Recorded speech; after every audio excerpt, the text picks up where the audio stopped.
I bought the necklace 3 weeks before Christmas. Sterling silver, small emerald pendant. Claire mentioned it once in September, walking past a jewelry store window in Portland. She didn't ask for it, didn't even pause. Just said, "That's beautiful," and kept walking. I went back the next day. Cost me $400 I didn't really have, but that's what credit cards are for, right? Big romantic gestures, surprise visits, being the kind of husband who remembers things. I had the whole thing planned. Drive down Thursday night, 7 hours from Seattle to her parents' place in Eugene. Arrive late, crash at a hotel, show up Friday morning with coffee and that little blue box. Watch her face when she opened it. Maybe she'd cry, maybe she'd just smile. Either way, I'd have done something right for once. Then my phone buzzed. I was sitting in my truck outside the warehouse, lunch break, half a sandwich in my hand. The text came through at 12:17 p.m. I know because I've looked at the timestamp about 200 times since then. "Don't come to Christmas. My ex will be there and I miss him." I read it twice, 3 times. Kept reading it like the words might rearrange themselves into something that made sense. My fiancée. Not my wife yet, but close enough. We'd been together 4 years, engaged for 8 months, wedding planned for June, and she just uninvited me from Christmas because her ex-boyfriend would be there and she missed him. I called her. She answered on the 4th ring. "Hey, I'm in a meeting. Can I call you back?" "Did you just uninvite me from Christmas?" I said. Silence. Not the guilty kind, the annoyed kind. "Elias, can we talk about this later?" "No," I said. "We can talk about it now." I heard her sigh. Background noise, voices. She stepped outside or into a hallway. "Look, I know it sounds harsh, but I'm just being honest with you. Julian's going to be there. My parents invited him. They're still close with his family. It would be weird if you were there too." "Weird," I said. "Yes, weird. Uncomfortable. I don't want drama at Christmas." "So your solution is to exclude me." "I'm not excluding you. I'm being considerate. Of everyone." I sat there in my truck, cold sandwich in my lap, staring at the warehouse loading dock. A forklift beeped. Someone laughed. Normal sounds. Normal day. Except nothing felt normal anymore. "You miss him?" I said. "What?" "Your text. You said you miss him." Another pause. Longer this time. When she spoke again, her voice had that patient, explaining to a child tone she used when she thought I was being unreasonable. "Elias, Julian, and I were together for 6 years. We have history. I'm allowed to miss parts of that. It doesn't mean anything about us." "Doesn't mean anything," I repeated. "No, it doesn't. You're being insecure." "I'm being insecure." "Yes, and honestly, this is exactly why I didn't want to have this conversation over the phone. You're taking it the wrong way." The wrong way. As if there was a right way to take being uninvited from your fiancé's family Christmas so she could spend it with her ex-boyfriend she apparently missed. "When were you going to tell me?" I asked. "I just did." "If I hadn't called?" "I was going to bring it up this weekend, but you're busy with inventory and I didn't want to add stress." Considerate. Always so considerate. "I already requested the time off," I said. "I already made plans." "I'm sorry, but plans change. You can visit your brother in Tacoma instead." My brother, who I hadn't spoken to in 3 months, who didn't know I existed most days. That brother. "Right," I said. "Elias, please don't make this bigger than it is. It's one holiday. We'll have plenty of Christmases together." Will we? I thought, but I didn't say it. "Fine," I said instead. "Thank you. I have to get back to my meeting. Love you." She hung up before I could respond. I sat in my truck for another 20 minutes. Didn't eat the rest of my sandwich, didn't go back inside, just sat there looking at that text message, reading it over and over. "Don't come to Christmas. My ex will be there and I miss him." The logistics manager part of my brain started working, the part that tracked schedules and shipments and made sure things arrived when they were supposed to. That part started asking questions. When did her parents invite Julian? How long had she known? Why tell me now, 2 weeks before Christmas, after I'd already made plans? And why, in a text about excluding me, did she feel the need to add that she missed him? I started my truck, drove back to the warehouse, clocked in, spent the rest of the day moving boxes from one place to another, filling out paperwork, pretending everything was fine. At 6 p.m., I called the jewelry store. "I need to return something," I said. The woman on the phone was polite, apologetic. Store policy was exchange or store credit only, but she'd make an exception if I came in before they closed Friday. I drove there after work Thursday, 45 minutes in traffic. The same clerk who'd sold me the necklace helped me. Young guy, maybe 25, bright eyes and too much enthusiasm. "Oh, man," he said when I handed him the box. "She didn't like it?" "Change of plans," I said. His face did something complicated. Sympathy and curiosity and probably relief that he didn't have to process a complicated exchange. "I'm really sorry," he said. "These are hard." "What are?" "Breakups, returns, whatever this is." I looked at him. Really looked at him. Wondered what his life was like. Whether he went home to someone who actually wanted him there. Whether he'd ever been uninvited from Christmas. "It's not a breakup," I said. "Oh, good, that's good." He processed the return, handed me a receipt, smiled that customer service smile. "Hope things work out," he said. "Yeah," I said. "Me too." I drove home. Our apartment. The one we'd been sharing for 2 years. The one with her name on the lease and my furniture in it. The one that still smelled like her perfume even when she wasn't there. She wasn't there now. Late meeting, or dinner with colleagues, or something. She'd texted me around 7. Working late. Don't wait up. I sat on the couch. Our couch. The one we'd bought together at IKEA, arguing about colors and cushion firmness. The one where we'd watched movies and eaten takeout and talked about the future. I thought about Julian, tried to picture him. Tall, probably. Successful. Better looking than me. Claire didn't talk about him much, but when she did, there was something in her voice. Nostalgia, maybe. Or regret. 6 years together. That's a long time. Longer than we'd been together. My phone buzzed. Rachel Moore. "Hey, are you coming to the holiday mixer on the 18th? Would be good to see you." Rachel. Event coordinator at the distribution center where I used to work before moving to this job. Nice woman. Organized. Professional. We'd worked together on a few cross-company logistics projects. I typed back, "Maybe, depends on work." Another buzz, different number. Mark Ellison. Building inspector I'd met at a site visit 6 months ago when we were expanding the warehouse. Mark. Question about that property on Westlake. You still have those contractor files? I stared at the text. Westlake. That was across town. Expensive area. New developments. Not anywhere I'd worked recently. Wrong person? I typed. Mark. Oh, you're right. Meant to send to Julian? My bad. Julian. I set my phone down. Picked it up again. Read Mark's text 3 more times. Wrong person? Meant to send to Julian. Julian who? How many Julians did Mark know? I opened my laptop. Searched Julian plus Westlake plus Portland. Real estate listings came up. Development projects. Nothing specific. I tried Julian Crowell plus Portland. Got more results. A lot more. Julian Crowell. Real estate developer. Investment portfolio. Commercial and residential projects throughout the Pacific Northwest. I clicked on his company website. Professional headshot, mid-30s, good jaw, expensive suit, confident smile. The kind of smile that said he'd never been uninvited from anything in his life. I scrolled through project listings. Properties in Portland, Eugene, Seattle, developments, investments, partnerships. One caught my eye. A residential project in Eugene. Completion date. Last spring. Around the time Claire had mentioned visiting her parents more often, around the time she'd started working late more frequently, I closed my laptop, sat there in the dark. The apartment was quiet. Too quiet. Usually there was traffic noise, neighbors, something, but right now it felt like I was the only person in the building, maybe the only person in the city. My phone buzzed again. Claire. On my way home. Want me to pick up anything? I looked at the text for a long time. Thought about what I should say, what I wanted to say, what I could prove. No thanks, I typed. I'm good. She came home around 9. I was still on the couch. Hadn't moved, hadn't turned on the lights. Hey, she said, dropping her bag by the door. Why are you sitting in the dark? Just thinking, I said. She flipped the switch.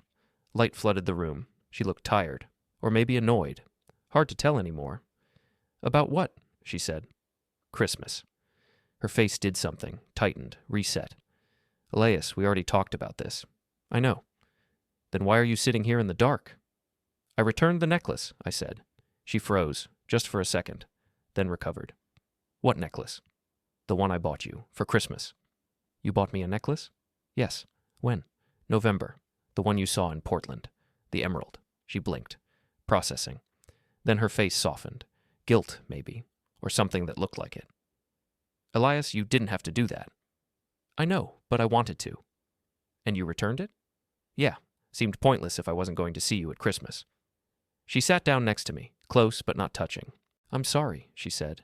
I didn't know you'd gone to that much trouble. It's fine. It's not fine. I can tell you're upset. I'm not upset. Then what are you? I looked at her. Really looked at her. Tried to find the woman I'd proposed to. The one who'd said yes without hesitation. The one who'd made me believe this was real. I'm just confused, I said.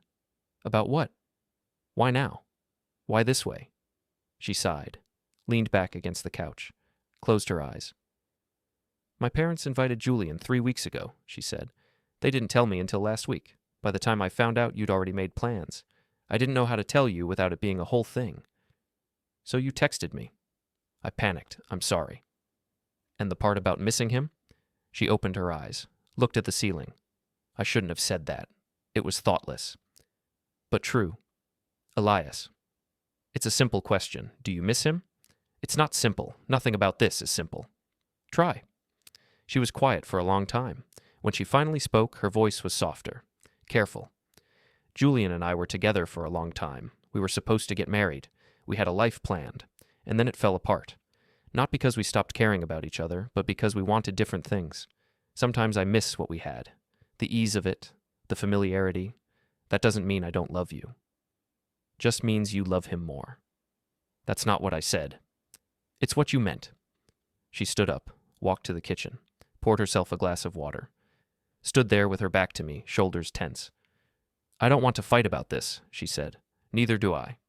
Then let's not. Let's just get through the holidays and start fresh in January. Sure, I said. She turned around, studied me. You're not okay with this. Does it matter? Of course it matters. Then why do I feel like I don't get a say? You do get a say, but you're not the only one in this relationship. My feelings matter too. Right, your feelings, about your ex-boyfriend, who you miss.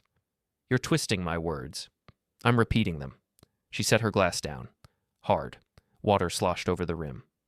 Fine. You know what? Do whatever you want for Christmas. Go to Tacoma. Stay here. I don't care anymore. But I'm going to Eugene, and Julian will be there, and you're going to have to find a way to be okay with that. She walked to the bedroom, closed the door. I sat on the couch for another hour, didn't move, didn't think, just existed in the space between what I knew and what I suspected. My phone buzzed one more time that night. Unknown number. This is Julian. We need to talk. I stared at the screen. Didn't respond. Didn't need to. Because right then, sitting in the dark in an apartment that didn't feel like home anymore, I realized something. She didn't lie. She just didn't care. And that was so much worse. The thing about logistics is you learn to see patterns. Shipping routes, delivery schedules, the way things move from point A to point B without anyone noticing until something goes wrong.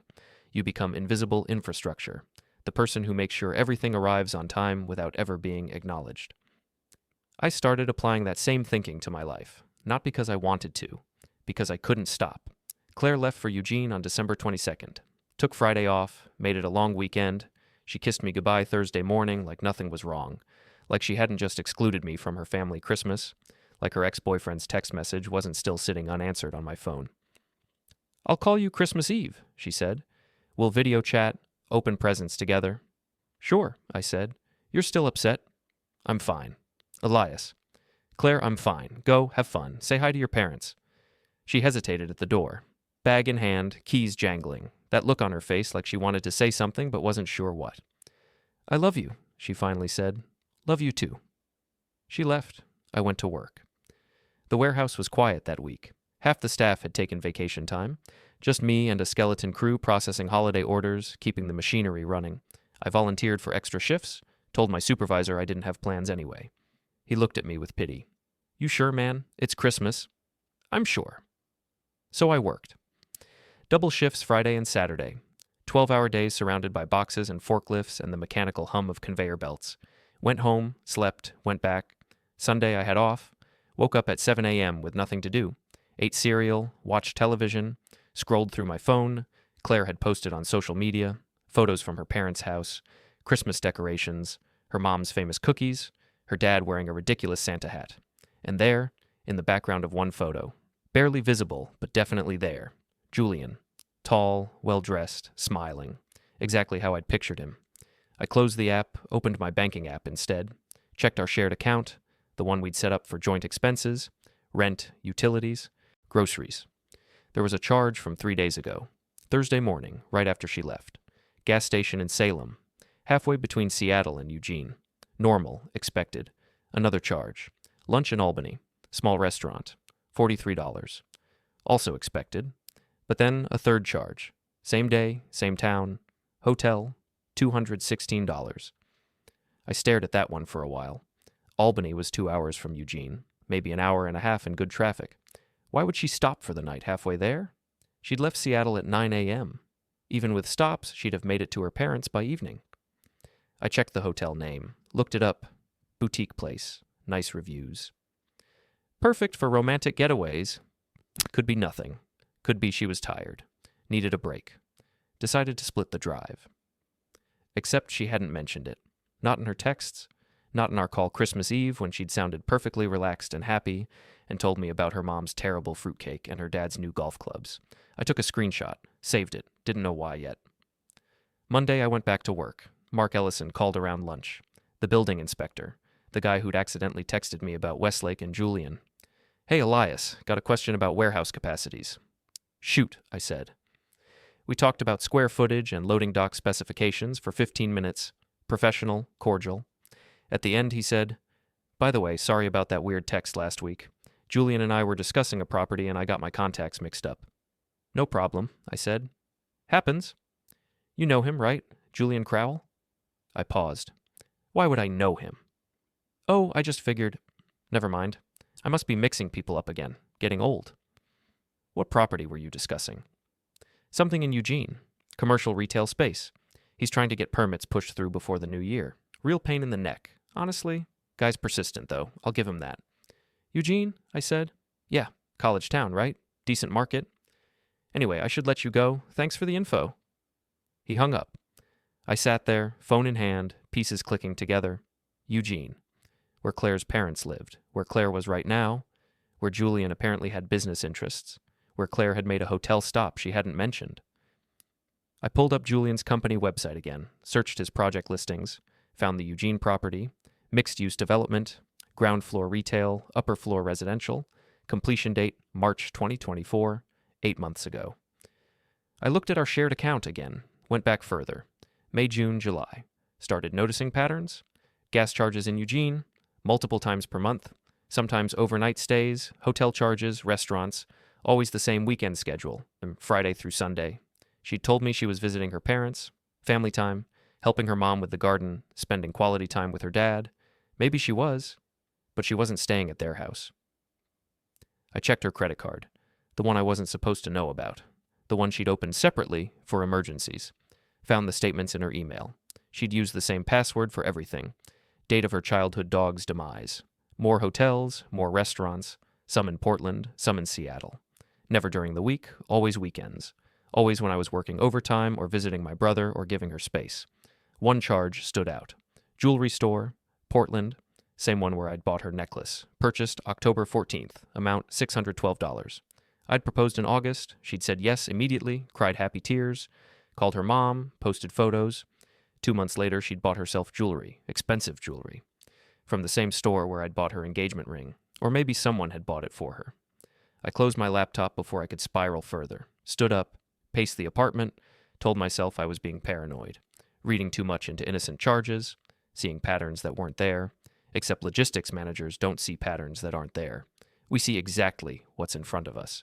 We just know how to read the data. My phone rang.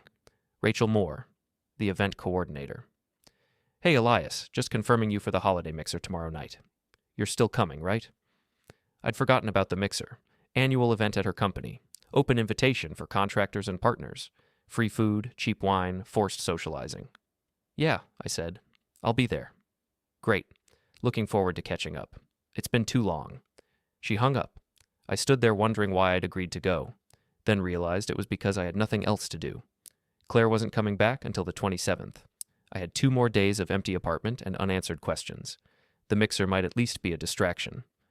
Tuesday evening, I drove to Rachel's company. Downtown building, 20th floor, floor-to-ceiling windows overlooking the city. Half the logistics and shipping coordinators in Seattle were there, plus vendors, contractors, consultants. Everyone in their business casual best, drinking sparkling wine and pretending to network. Rachel found me near the appetizer table. "Elias, you made it." She hugged me, genuinely pleased. "I was worried you'd bail." "Almost did," I admitted. "Well, I'm glad you didn't. Come on, there's someone I want you to meet." She dragged me across the room, introduced me to a woman named Pauline something, freight coordinator. Interesting conversation about cross-border shipping regulations that lasted exactly 6 minutes before someone else pulled Rachel away.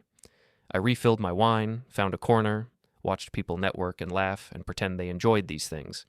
Then I saw her, not Claire, someone else, a woman I recognized from somewhere. Blonde, mid-30s, standing by the windows talking to two men in expensive suits. It took me a minute to place her. Then I remembered. Corporate communications. She'd done a presentation at a conference I'd attended 2 years ago. Branding strategies, crisis management, public image. Her company logo was on her name tag. Same company Claire worked for. I watched her laugh at something one of the men said. Watched her touch his arm. Professional, practiced. The kind of gesture that meant nothing and everything. My phone buzzed. "Claire, miss you. Christmas was nice, but not the same without you. Home Thursday. Make up for it then?"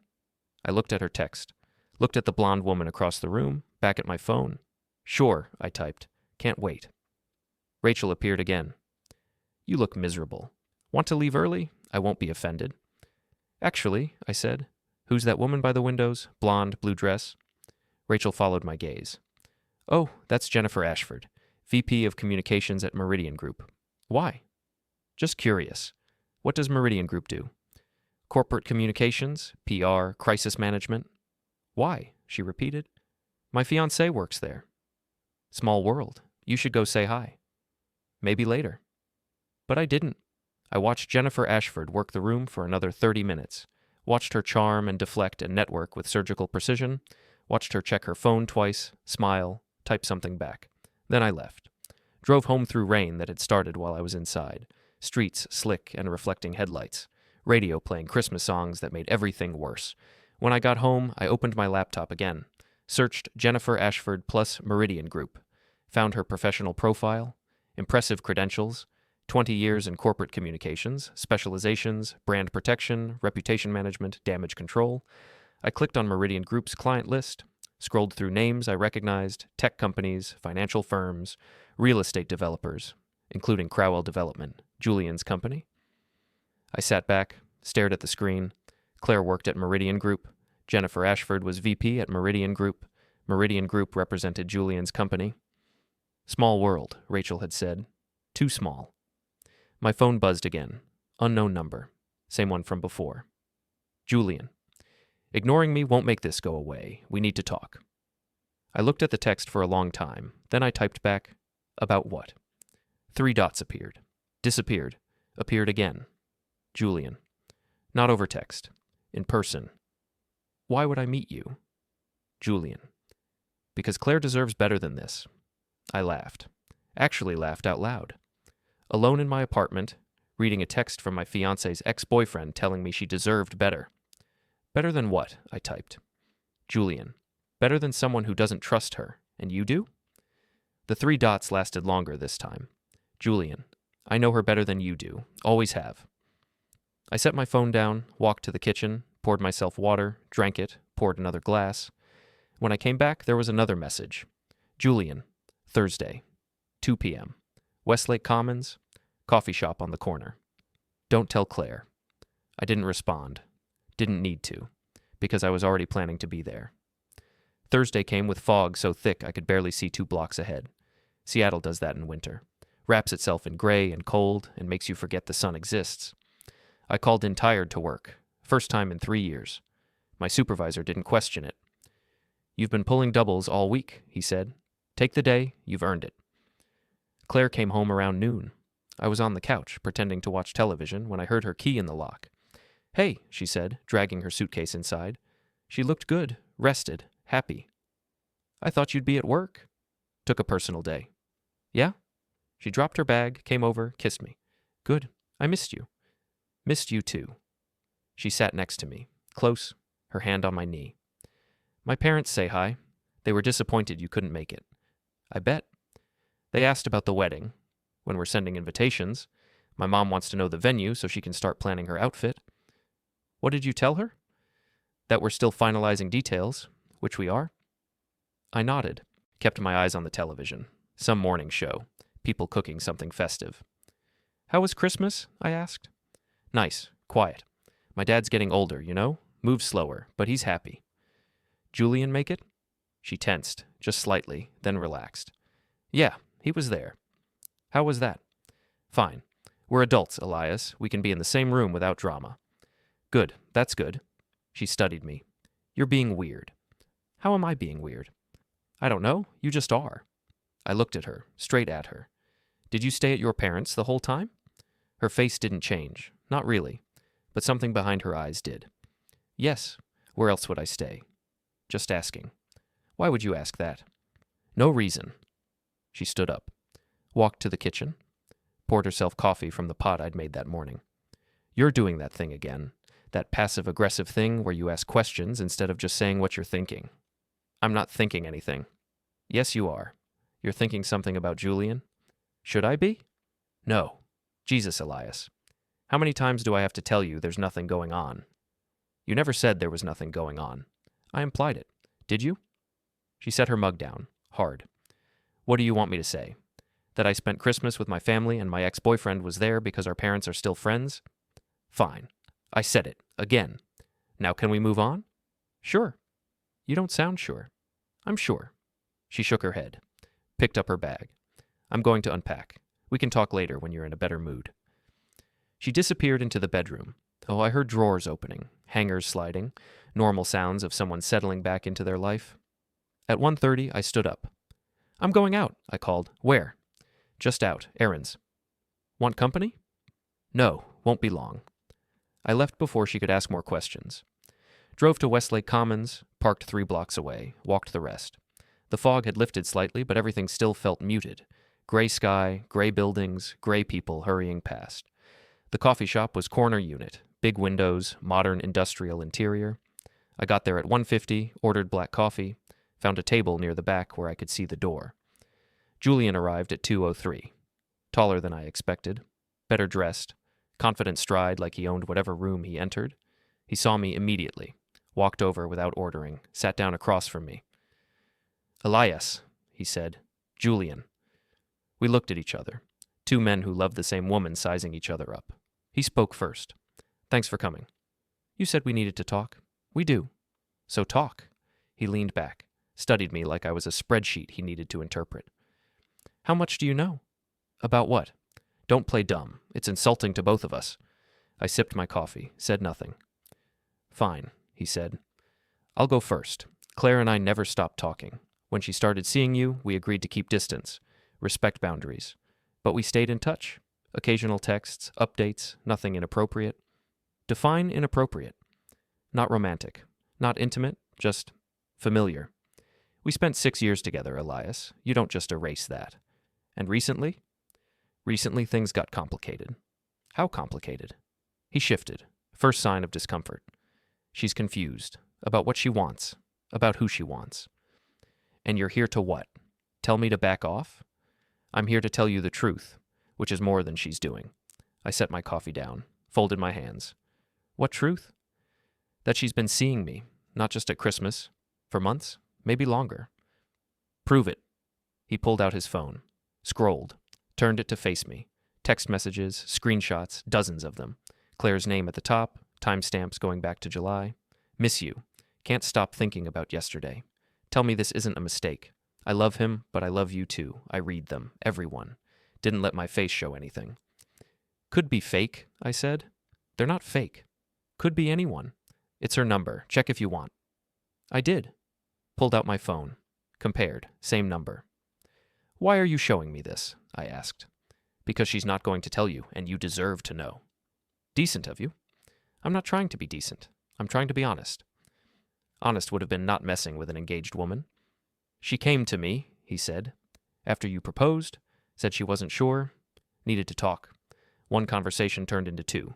2 turned into more. And you just went along with it. Yes, because I never stopped loving her, and she never stopped loving me. I stood up. He looked surprised. Where are you going? Home, I said.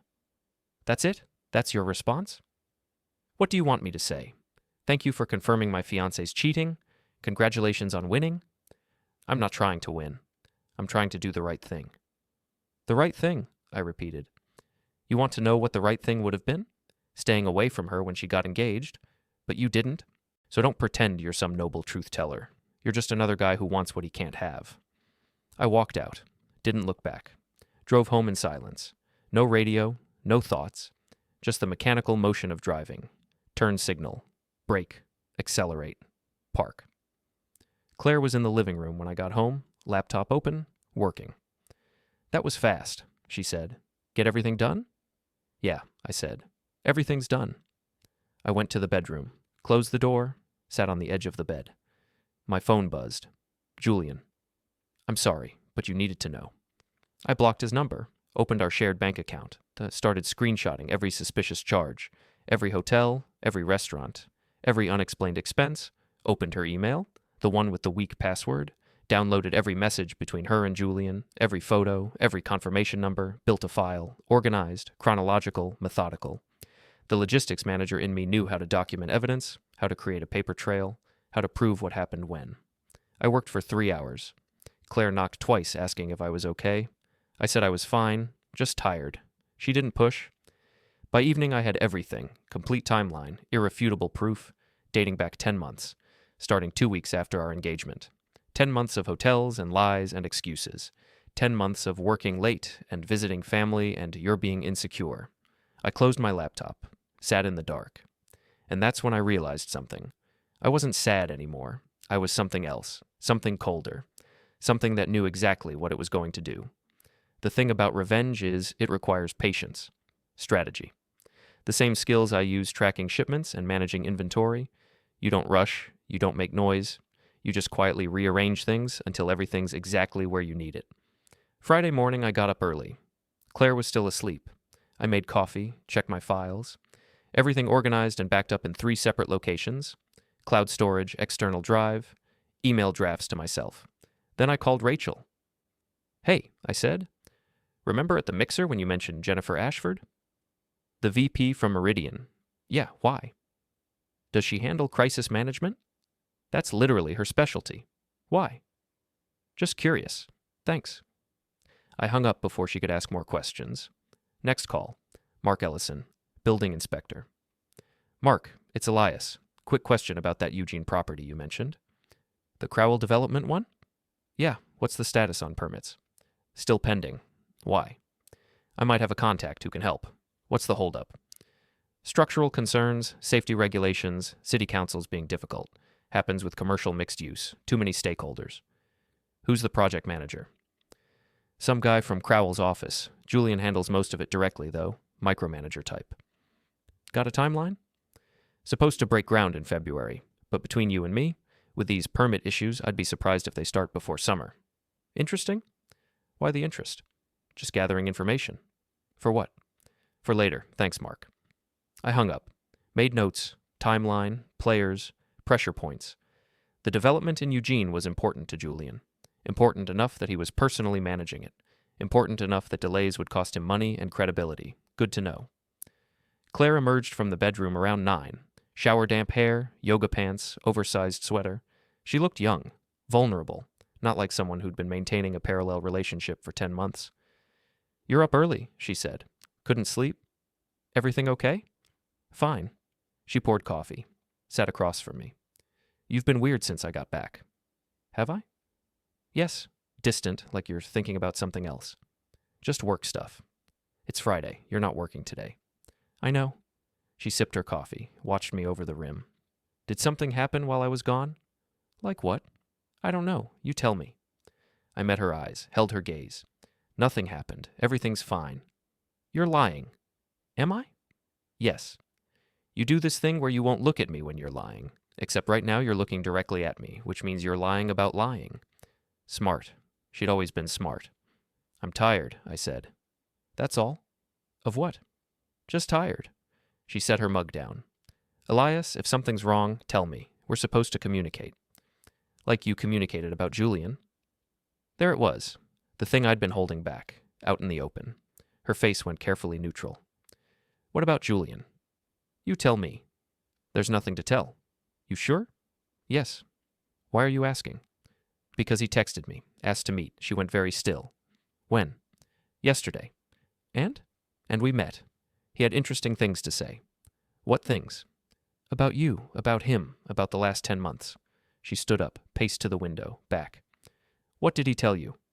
The truth, or his version of it. Which is? That you've been seeing him, that you're confused, that you still love him. She laughed, sharp, bitter sound. And you believed him? Should I not? He's my ex, Elias. Of course he'd say that. He's been trying to get me back since we broke up. Has he? Yes. He texts me constantly, shows up places, makes things difficult. I've been trying to handle it quietly because I didn't want you to worry. How considerate. I'm serious. He's obsessed. I should have told you sooner. Should have. She came back to the table, reached for my hand. I didn't pull away, but didn't respond either. I love you, she said. Only you. Julian is my past. You're my future. I looked at our hands, hers soft and manicured, mine rough from warehouse work. Approve it, I said. How? Block him. Block his number, his email, everything, right now. She hesitated, just for a second, but I saw it. Okay, she said. I will. Now. Fine. She pulled out her phone, made a show of opening her contacts, scrolling, selecting, blocking. Done, she said. Happy? Email 2. She sighed, opened her email app, did the same. Anything else? Just one thing. Stop lying. I'm not lying. You stayed at a hotel on the way to Eugene. Thursday night, Albany, $216. Her face changed, not guilt, calculation. I was tired. I needed to stop. Middle of the trip? Yes. Alone? Yes, alone. Jesus, Elias. Show me the hotel receipt. What? You heard me. Show me the receipt. Prove you were alone. I don't have to prove anything to you. Then you're lying. I'm not lying. You're being paranoid. I stood up. Paranoid is what you call someone when you want them to doubt themselves. I'm not paranoid. I'm paying attention. To what? Everything. I walked past her, grabbed my coat. Keys. Where are you going? She asked. Out. Oh, Elias, wait. We need to talk about this. No, we don't. You made your choices. I'm making mine. I left. Drove to Julian's office. Downtown, a glass tower, Crowell development on the 15th floor. Didn't go inside, just parked across the street. Watched. He arrived at 11:30, same confident stride. Expensive coat, phone pressed to his ear, laughing at something. I watched him enter the building, watched him disappear into the elevator. Then I called Mark again. Hey, about those permits. Who at City Council is blocking them? Why do you want to know? Curiosity. Councilwoman Patricia Morrison. She's got concerns about environmental impact. Traffic, usual stuff. Contact information? Elias, what are you planning? Nothing, just research. You're being weird. Everyone keeps saying that. I hung up. Googled Patricia Morrison. Found her office number. Called. Councilwoman Morrison's office. This is Angela. Hi, Angela. I'm calling about the Crowell Development Project on Hamilton Street. Are you a constituent? No, I'm a concerned citizen with information about structural irregularities in the proposal. What kind of irregularities? The kind your office should know about before approving permits. Pause. Hold, please. I waited.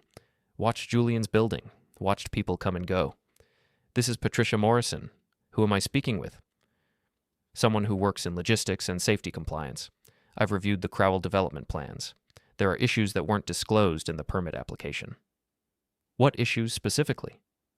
Load-bearing concerns, fire safety access, evacuation routes that don't meet current code, nothing criminal, just sloppy, rushed. How did you access these plans? Publicly available documents, and filed with the Planning Commission? I see. And you're calling because? Because I think the project deserves closer scrutiny before approval, for everyone's safety. Can you send me documentation? I can send you questions. The right questions.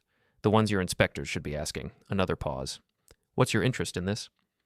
Justice, accuracy, making sure corner cutting doesn't get people hurt. Very noble. What's your name? Does it matter? If you want to be taken seriously, yes. Elias Vontor. I'll email you by end of day. I hung up, spent the next 2 hours drafting an email. Professional, detailed, raising questions about structural specifications, material sourcing, contractor credentials, nothing definitively wrong, just enough to create doubt. Sent it at 3 p.m. Drove home, Claire was still there, laptop open, working. Feel better? She asked, tone somewhere between concerned and annoyed. Much. Want to talk about what happened this morning? Nothing to talk about. Elias. Claire, I'm fine. We're fine. Let's just drop it. She closed her laptop. I blocked Julian, like you asked. I haven't heard from him since. Good. Is it? Good? Because you seem angrier now than before. I looked at her. This woman I'd planned to marry. This woman I'd bought a necklace for. This woman who'd spent 10 months lying to my face. I'm not angry, I said. Then what are you? Patient. What does that mean? It means I'm done reacting. I'm done fighting. I'm done trying to convince you of anything. That sounds like giving up? Maybe it is. So that's it? You're just giving up on us? I didn't say that. You implied it. Did I? She stood up, frustrated. You're doing it again, talking in circles, not saying what you mean. Fine. You want directness? Here's directness. I know you've been seeing Julian.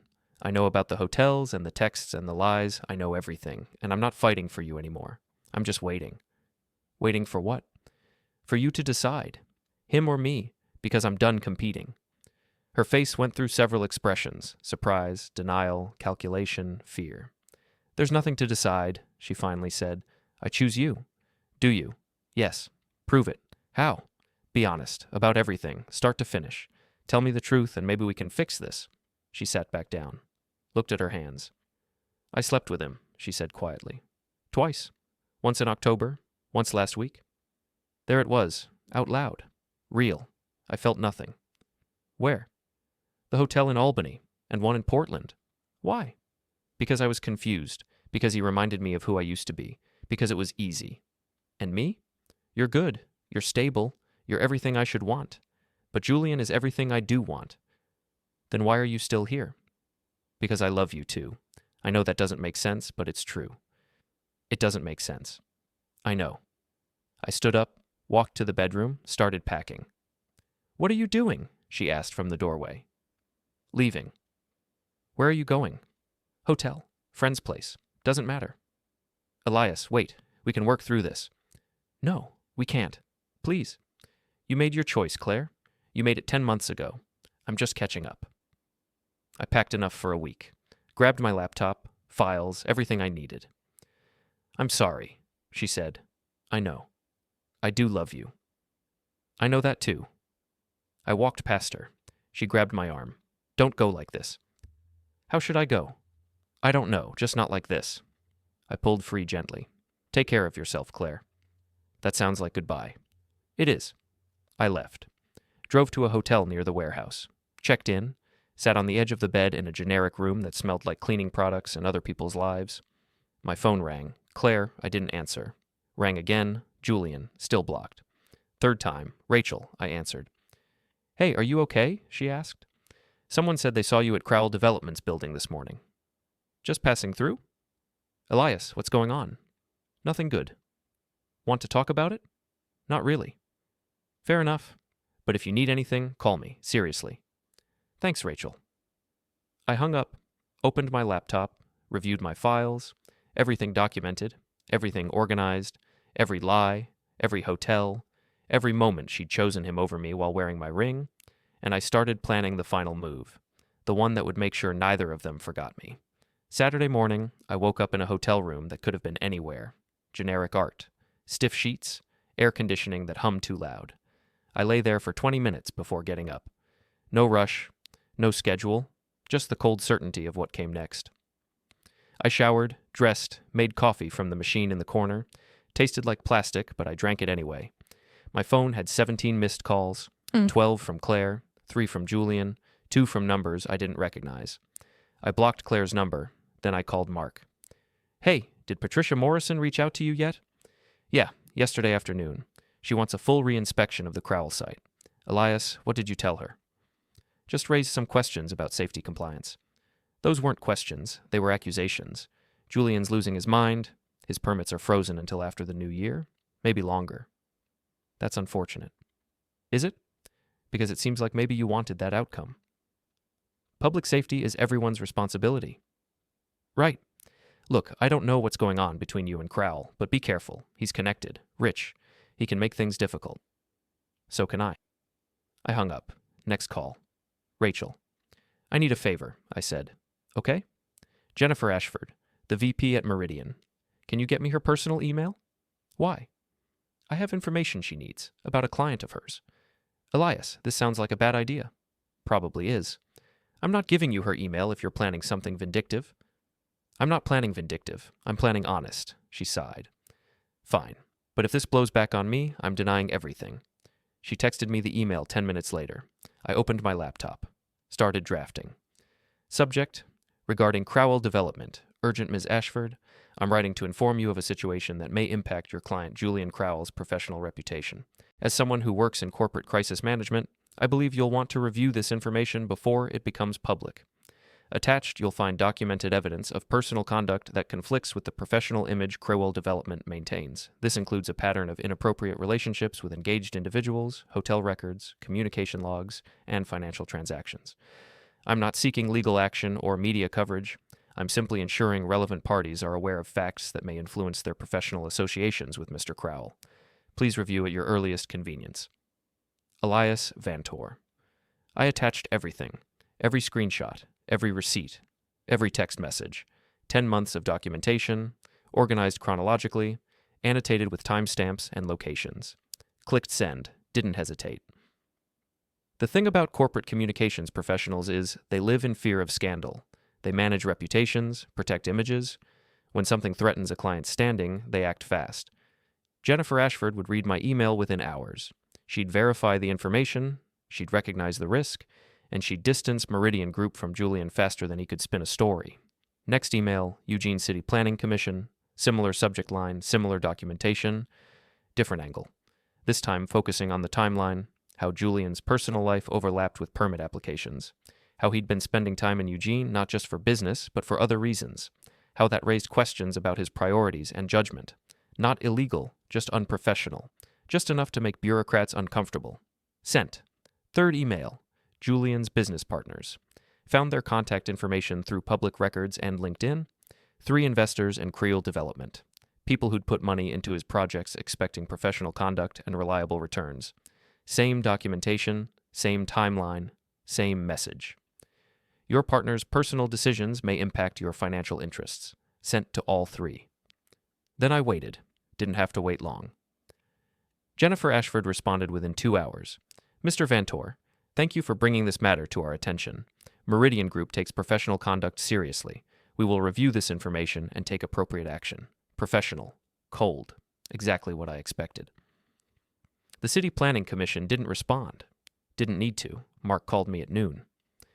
What the hell did you do? Patricia Morrison just called an emergency review of all Crowell projects. Not just Eugene. Everything. Interesting? Interesting. Elias, you just torpedoed a multi-million-dollar development company. I just provided information. What they do with it is their choice. You're playing a dangerous game. Game's almost over. Julian's business partners responded by mid-afternoon. All 3. 2 professional acknowledgments. 1 angry demand for more information. I didn't reply to any of them, because by then it was time for the main event. Julian had a routine. I'd spent 2 weeks watching him. Every Saturday afternoon he went to the same coffee shop, the one in Westlake where we'd met. Same table, same order, 2 hours of work and networking and being seen in the right place. I got there at 3 p.m., found a table with clear sight lines. Ordered tea I didn't drink, waited. He arrived at 3:30, alone, confident stride, designer coat, phone in hand, Mr. Successful real estate developer doing his weekend networking. He didn't see me at first. Got his coffee, settled at his usual table, opened his laptop. I stood up, walked over, sat down across from him without invitation. He looked up. Took him a second to process. Then recognition, then something that might have been fear. "What are you doing here?" he said. "Having coffee." "I have a restraining order pending against you." No, you don't. But feel free to file one. That would be public record. More documentation. He closed his laptop, leaned back, trying to look casual, but his hands were tense. Claire's worried about you. She says you've been acting unstable. Has she? She wants me to talk to you, convince you to get help. How generous. I'm serious. Whatever you think is happening between Claire and me, it's over. She made her choice. She chose you. Did she tell you that? Yes. When? Yesterday, after you moved out. She called me crying. Said she made a terrible mistake. Said she wants to fix things with you. I smiled. Interesting, because her number's blocked. Has been since yesterday morning. He blinked, processing. She can't call me, I continued. Can't text me, can't reach me at all. So if she called you crying about me, that's odd. Unless she was crying about something else. Like what? Like the email I sent to Jennifer Ashford, or the Eugene Planning Commission, or your business partners. Take your pick. His face went carefully blank. What are you talking about? I'm talking about documentation. 10 months of hotels and lies and text messages, all compiled, all verified, all sent to everyone who matters in your professional life. That's private information. That's shared bank accounts and publicly available data. Nothing private about hotel charges and city permits. You can't do this. I already did. He stood up, fast. Chair scraped. People looked. He didn't care. You're making a mistake, he said. Voice low but shaking. Am I? Claire and I are in love. We're going to be together. You're just making this harder for everyone. Harder for everyone or harder for you? For Claire. She didn't want to hurt you. Neither did I. But you did anyway. Yes, because sometimes people fall in love with the wrong person at the wrong time. That doesn't make us bad people. I stood up too, faced him, close enough to see the pulse in his neck, the fear in his eyes trying to look like anger. You're right, I said quietly. Falling in love doesn't make you bad people, but lying for 10 months does. Taking someone's time and trust and wasting both while pretending to care, that makes you bad people. And I'm done letting bad people win. I could ruin you for this, sue you for harassment, defamation. With what? Truth isn't defamation, facts aren't harassment. Everything I sent is verifiable. Take me to court. Please. I'd love to testify under oath about your relationship with my fiancée. Think about how that looks in depositions. He stepped back. Actually stepped back, like proximity to me was dangerous. What do you want? He asked. Nothing from you? Then why are you here? Because I wanted to see your face when you realized what's coming. What's coming? Consequences. Real ones. Your permits frozen, your reputation questioned, your investors nervous, your professional contacts pulling back, all because you couldn't leave someone else's fiancée alone. This is revenge. No, revenge would be violent, illegal. This is just making sure everyone knows who you really are. You spent 10 months hiding. Now you don't get to hide anymore. I walked away. Didn't look back. He didn't follow. I got to my car. Sat there. Hands on the steering wheel. Heart beating steady. Clear. My phone buzzed. Claire, I know what you did. We need to talk. Please. From a new number. Must have borrowed someone's phone. I didn't respond. Another buzz. Rachel. Rachel. Just got a call from Jennifer Ashford asking about you. What is happening? Just closing some loops, I typed back. Rachel. Elias, she sounded worried. About you. Tell her I'm fine. Better than fine. Third buzz. Unknown number. Unknown. This is Patricia Morrison. Thank you for the information. We'll be conducting a full review. If you have additional documentation, please send to my office directly. I sent her everything I had. Then I drove back to the hotel, packed my things, checked out. Didn't know where I was going yet. Didn't matter. Because for the first time in 10 months, I wasn't planning anything. Wasn't organizing anything. Wasn't trying to make something work that was already broken. I was just driving. Windows down, cold December air, city lights reflecting off wet pavement. My phone rang one more time. Claire again? Same borrowed number. I answered. What? I said. You ruined him. Her voice was shaking. Anger or tears or both. You sent information to everyone. His company, his partners, the city. You deliberately destroyed him. I shared facts. You wanted revenge. I wanted honesty. Same thing I've wanted from you for 10 months. Now he's being threatened. People are calling him horrible names. His business is collapsing, and all because of your vindictiveness. No, All because he made choices. You both did. I just made sure those choices had consequences. This isn't who you are, Elias. Maybe it is now. Please, stop this. We can fix this, all of us, together. There is no us anymore, Claire. There's you and Julian dealing with what you created, and me moving on. Where are you going? Away. Away where? Does it matter? Of course it matters. I love you. No, you loved having me as backup. There's a difference. That's not fair. Fair would have been honesty. Fair would have been ending things before starting something new. Fair would have been treating me like I mattered, but fair wasn't convenient. So here we are. Silence. Long enough I thought she'd hung up. Then, I'm sorry for all of it. I really am. I believe you. Then can we please talk? In person? No? Why not? Because there's nothing left to say. You chose him. I'm letting you have that choice, just without me attached. And Julian? Julian made his bed. Now he gets to lie in it. Alone.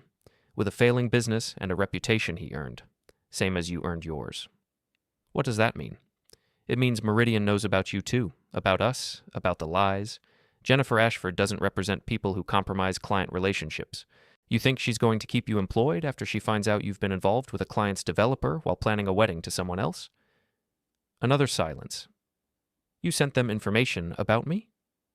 I sent them context. What they do with it is their choice, same as everything else. You're destroying my career.